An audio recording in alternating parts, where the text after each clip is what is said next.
A profound loss of childhood innocence, forcibly taken away, is incredibly heartbreaking. What adds to the unease is the sharp juxtaposition between the purity of childhood ignorance and the disturbing realm of psychological trauma. It's unsettling to contemplate a child bearing witness to unspeakable tragedies without grasping their full depth, but in truth, do any of us truly comprehend such experiences? This dynamic is explored in the psychological horror adventure game Little Misfortune. Published in September 2019 by Day Games, the story follows an 8-year-old girl named Misfortune Ramirez Hernandez, who is guided by a mysterious, disembodied narrator named Mr. Voice to play a game in order to achieve eternal happiness. As choices are made throughout the game, the narrative gradually unravels the deeper layers of Misfortune's psyche, ultimately confronting existential themes and psychological issues like childhood innocence, broken households, substance abuse, and neglect. This video will contain spoilers, so just keep that in mind as you're hitting the like and subscribe buttons. Before I cover the game's summary and analysis, I wanted to take a moment to thank all 3,000 of you for subscribing. 3,000! That's a win-win for me. I started this channel a little over a year ago with the intent of playing more psychological horror games and finding an excuse to dive into lore and psychology and packaging all that into a video. I have appreciated your thoughtful comments and binge sessions of my analysis videos, and I hope I can provide more binge-worthy content for the next 12 months and beyond. So, cozy up and join me as we explore Little Misfortune's psychological horror at midnight.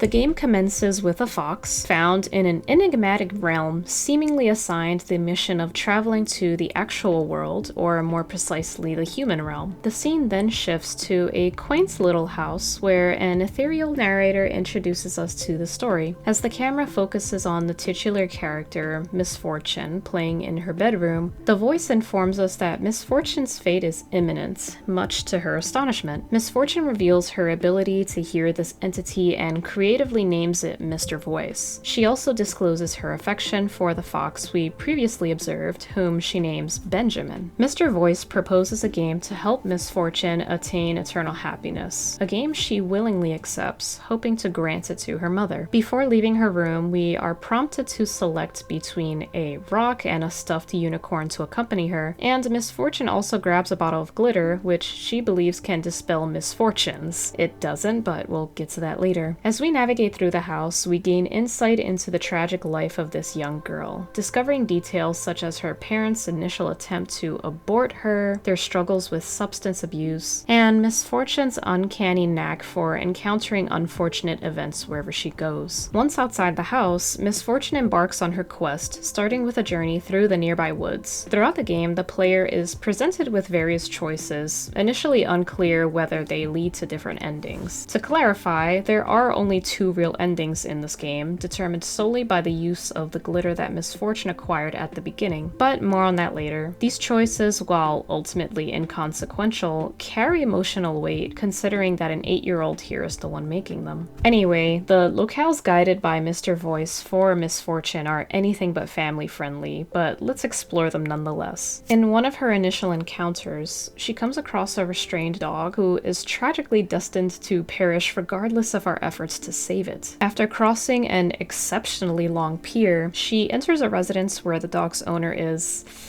no longer alive. Delving deeper into the woods, Misfortune stumbles upon a cave inhabited by hamsters in and around an adult-oriented establishment, even being presented with the option to engage in a dance-off with an employee. Eventually, Misfortune finds her way out of the cave and into the town of Open Fields, where she encounters the fox once more. The town is adorned with posters depicting missing children and warnings about a menacing presence to evade. The sight of adults donning masks raises questions, at least to the player, but soon our protagonist arrives at the local park. There, she encounters a tipsy seagull and a duck, showcasing some breakdancing skills. But otherwise, her visit to the park is brief, as she soon heads towards the pet cemetery. Upon arrival, Misfortune starts excavating graves in pursuit of eternal happiness, but stumbles upon a box bearing the inscription, "I stole your eternal happiness, Benjamin." I wonder who could have placed that there. A bit further along her journey, she discovers a mysterious stone pillar, providing insights into the 5 realities, which I'll cover later if you're not familiar. After jumping into an inconspicuous trap seemingly designed to capture foxes, she once again comes face to face with Benjamin, loses consciousness, and awakens in another part of downtown open fields. It's here that we discover 3 new bits of information. The game takes place in 1993. The place where every adult in the game acquires a mask is known as Happy Face, and we gain further insight into Misfortune's troubled relationship with her less than ideal mother.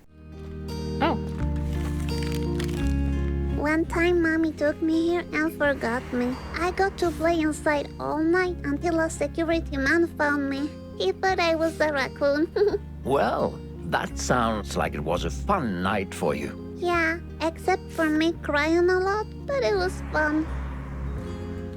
Following Mr. Voice's guidance, Misfortune is directed to make her way to the zoo, where supposedly Benjamin's cousin resides and can provide her with his exact location. This cousin turns out to be a caged wolf, whose enclosure includes a letter suspended from a string, allegedly bearing the fox's address. After this peculiar encounter, Mr. Voice, though slightly surprised at the outcome, proceeds to direct Misfortune to Phantasmagoria, an amusement park with a somewhat eerie theme. The park features carnival games, rides, and an abundance of fox-themed decorations. Quite the horrifying design choice. While exploring, the protagonist encounters a fortune-telling machine cautioning her not to trust anyone, only to mysteriously meet its demise when a bird crashes into it. Upon reaching the opposite end of the park, Misfortune boards a boat operated by a skeleton man who offs himself just before the child reaches the bank on the other side because she was talking too much. Now, on the other side, the protagonist makes this lengthy trek through the woods and open fields, not this one, eventually arriving at Benjamin's cabin. In the living room, a diary discloses Benjamin's mission to save Misfortune and unveils the shocking revelation that Mr. Voice was, in fact, an evil entity named Morgo all along. In the kitchen, Benjamin appears and guides Misfortune into the basement, aiming to escape Morgo from the other side. In the clearing, Misfortune discovers Benjamin's bag, containing additional details about his role as a protector, who's a guardian responsible for upholding order across the 5 realities and guiding individuals to a place called Center City. Feeling that she has been away from home for too long, because somehow all of these events have occurred on the same day, Misfortune decides to take a late-night train back. Along the way, she encounters strange apparitions, including herself in a princess outfit, and a lost Japanese ghost boy named Hiro. Eventually, she returns home, only to find that her house is not as it appears. Here, Misfortune encounters Mr. Voice once more, who informs her that she has reached the culmination of his game. Clearly upset and understandably defiant, she refuses to participate in his charade, saying she no longer cares for searching for eternal happiness. In anger, Mr. Voice forces Misfortune to repeat the day's sequence of events, which she continuously refuses. Mr. Voice subsequently materializes as Morgo and attempts to abduct Misfortune to his realm, resulting in her room being consumed by flames and transported to a dimension filled with boiling lava. Benjamin heroically intervenes, delivering a one-shot blow to Morgo and instantly vanquishing him. The scene then transitions back to Misfortune in her room in the ordinary world. Venturing outside, she encounters hazy versions of her mother and a police officer, slowly realizing the events that transpired. Her father, most likely in a drunken state, had careened into the house's front yard, fatally striking Misfortune. This implies that Misfortune was dead all along, unaware of her true state, and Morgo had attempted to deceive her into leading her soul to his realm. Benjamin guides her away, but not before she delivers a heartfelt goodbye to her mother.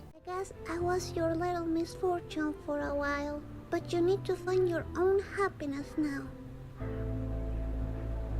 I love you forever. Passing through a portal leads Misfortune to a misty realm where she reunites with the dog that had perished in the beginning of the game and encounters other creatures also present in the game Fran Bow. Before crossing a bridge and entering an ominous-looking cave, Misfortune illuminates parts of a tree. Whether the tree is entirely illuminated determines one of the 2 game endings. In order to illuminate a unit of the tree, Misfortune would have needed to have spread glitter over specific characters or scenes, denoted by a faint glittery glow over the said character or scene. In one ending, if not all lights are lit, she simply proceeds into the cavern, concluding the game. Conversely, if every light is illuminated, a brief cutscene unfolds where Misfortune's mother removes her mask and smiles, seemingly after receiving the eternal happiness that Misfortune had initially promised to give her. This game probably takes a little over 2 hours to finish on average, but it still has quite a lot to unpack, not even including its references to Franbo, which helps to tie the in-game universe together a bit more.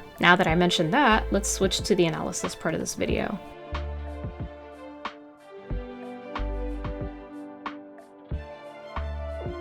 Horror games, and horror in general, have a unique ability to elicit psychological and physiological responses from their audience. Little Misfortune is one example of a game that initially doesn't appear to be frightening. If you were to show typical gameplay clips to an unsuspecting viewer, they might assume it's simply some kind of adventure game. The vibrant, cartoony art style, endearing characters, and entertaining voiceovers all contribute to this illusion. You just wouldn't look at this game from the get-go and think, horror. The only hint of horror, or more so thriller, comes from Mr. Voice's early revelation that Misfortune will die, leaving players to wonder how and if they can prevent it. This ambiguity cultivates a growing sense of dread and tension, fostering persistent unease and finding everything suspicious. This contrasts more traditional horror games where the setting is often bleak and foreboding and sometimes filled with jump scares. So in a sense, this game employs anticipatory horror or even suspenseful anticipation. You're aware that it's a horror game, yet initially it doesn't give off the typical horror game vibe, leaving you in anticipation and waiting for the impending horror to unfold. With each choice made or question answered, there is this moral dilemma as players second-guess themselves, pondering how different decisions might have changed the outcome. The deliberate and unsettling pause just before a choice is made and Misfortune responds underscores the idea that the player's moral discernment is being tested, even though, ultimately, it doesn't impact the game's final outcome. There's also this unexpectedness that amplifies the game's disturbing events, catching players off guard and further unsettling them, especially when contrasted with Misfortune's childlike positivity. In a typical horror game, players can often predict the kind of challenges they'll face,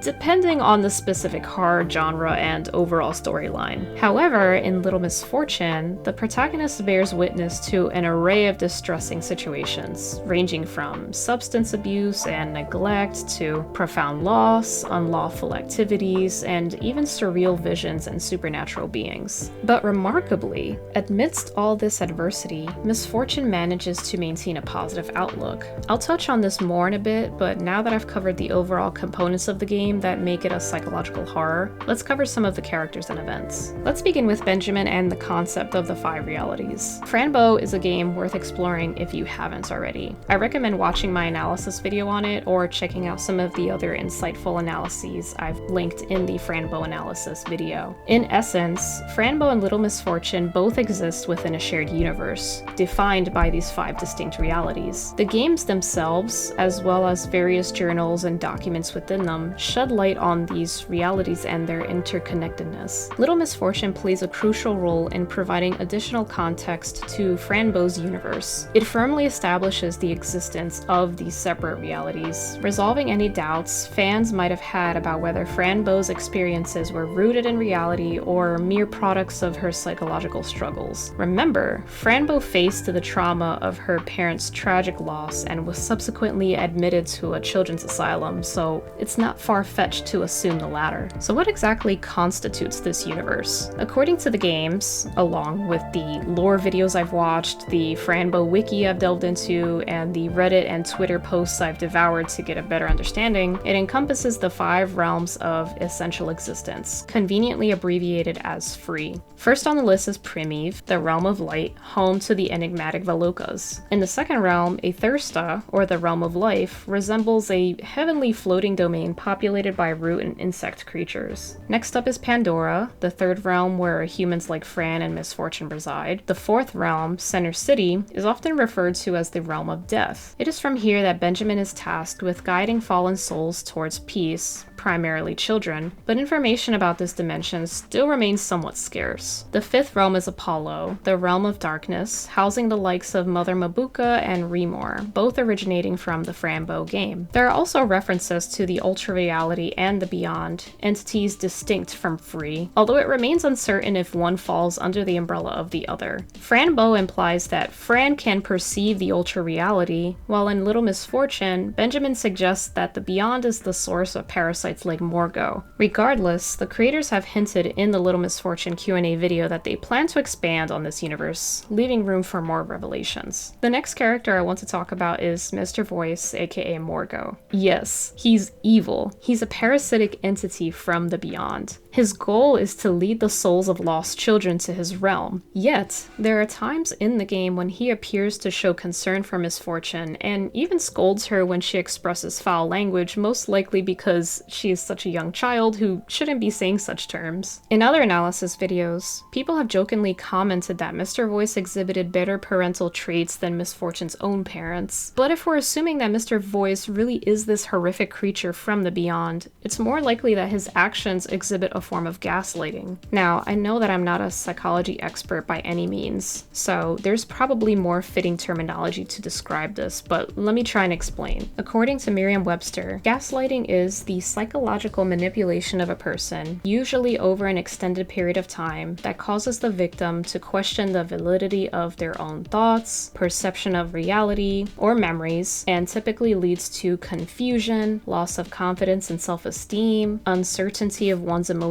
or mental stability, and a dependency on the perpetrator. In the context of the game, Mr. Voice uses gaslighting techniques to maintain a facade of concern and authority over Misfortune. By scolding her for her language and showing sympathy for her past, he attempts to create a sense of dependence and control over her actions and decisions. It's a way to make Misfortune question her own judgment and reality, ultimately making her more susceptible to his influence and guidance towards the Beyond. This is particularly effective due to Misfortune's young age. Children tend to place a high degree of trust in adults, especially when those adults present themselves as caring and knowledgeable. Additionally, because Misfortune lacks extensive life experiences and a strong support network, she becomes more susceptible to emotional vulnerability and dependence. Throughout the game, Mr. Voice constantly interacts with Misfortune. He engages in conversations with her, offers guidance, and momentarily leads her to believe that Benjamin is the antagonist attempting to steal her happiness. While there are moments when Misfortune displays defiance towards Mr. Voice, she ultimately follows his instructions for the majority of the game, at least until the very end when she uncovers his true identity. We shouldn't confuse his occasional acts of feigned sympathy. They are all part of a deceptive facade. Which brings me to the next character, or rather set of characters, the adults in this game. In open fields, there's a store called Happy Face, known for selling caricatured masks that seemingly everyone in town owns. This likely symbolizes a societal phenomenon where adults pretend to be content while concealing their true emotions. Regardless of the interpretation, one character stands out by removing her mask: Misfortune's mother. Through what we gather from Misfortune's narrative, her mother had an unwanted pregnancy that she wanted to terminate but couldn't because it was illegal, and consequently married her partner, ultimately giving birth to Misfortune. She lived a life she didn't desire, masking her true emotions behind minimal motherly duties, occasional infidelity, and alcohol consumption. In the game's positive ending, where Misfortune attains eternal happiness, we witness her mother removing her mask, gazing at the sky, and smiling. It strongly implies that Misfortune's father, possibly under the influence, fatally struck their daughter by swerving into the front yard, potentially leading to his incarceration. The theory suggests that Misfortune's mother is content because she's finally free from her miserable life. She's liberated from the unhappy marriage and the burden of caring for a child she never wanted, creating a win-win situation, though she stands as the sole beneficiary of this newfound freedom. Finally, there's Misfortune, which, if you weren't already aware, is Hispanic. Although the voice actor and creator of the game resides in Sweden, Natalia is Chilean-Swedish. Fun fact for you. Is a Latina, and the inspiration comes mainly from my family, since I myself come from Chile.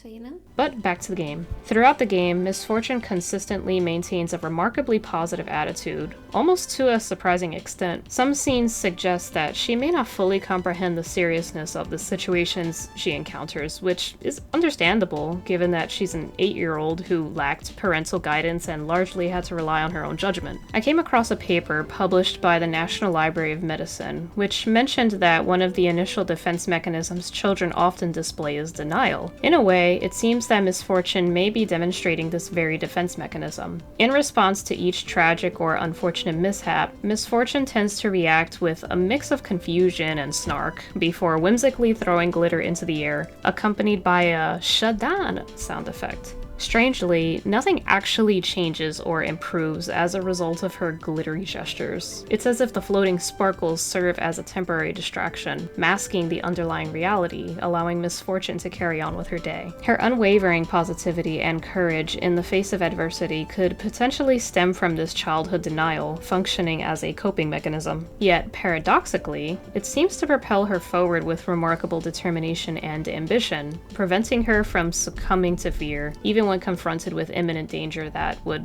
rattle most adults to their core. It's not until a pivotal moment in the game, when she discovers the tragic circumstances of her own death and the subsequent separation from her mother, that Misfortune sheds tears. This is the mother she had longed to bring eternal happiness to, despite the neglect she endured throughout her life. One might question why she holds her mother in such high regard, considering her neglected upbringing. However, when Mr. Voice questions Misfortune about her mother's love, and the player responds with a yes, her reasoning is based on the simple fact that her mother never left her side or abandoned her. Although the mother's presence was more a result of feeling trapped in her own circumstances, this was the only form of care and attention Misfortune had ever known, leading her to wholeheartedly accept it as a display of affection. Little Misfortune prioritizes its narrative over gameplay, with few challenging puzzles or significant deviations leading to alternate endings. The questions posed are more contemplative than instrumental in leading the gameplay. Misfortune rarely seems genuinely threatened, eliminating the need for players' skillful intervention. In essence, it presents a linear storyline in which Misfortune and Mr. Voice guide players through the narrative, encouraging reflection and contemplation. The game imparts subtle lessons, reminding players that appearances can be deceiving, trustworthiness isn't always evident, and everyone, regardless of their background, encounters moments of hardship. It underscores the importance of maintaining hope and supporting others during their trials. Ultimately, the first step towards growth involves shedding the masks that conceal our inner thoughts, allowing us to confront and reflect upon them honestly, no matter how uncomfortable it may be. Just like how these masks originate from a store in the center of town that people can travel to and purchase, we tell ourselves that this is much more convenient, but at what cost?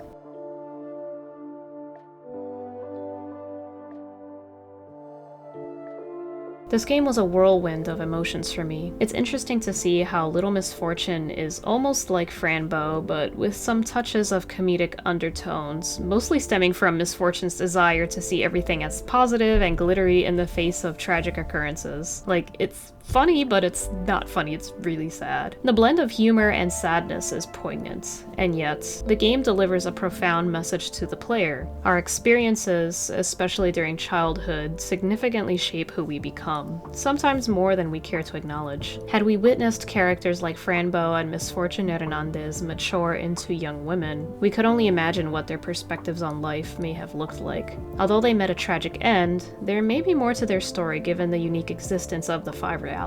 So we'll just have to stay tuned until Kill Monday Games blesses us with another installment to the series. But anyways, I hope you enjoyed this video. If there's anything you feel I've missed from a psychological analysis perspective, please let me know in the comments below. I'm interested to hear your take on the subject. Otherwise, don't forget to like, comment, and subscribe. I'll see you in the next game.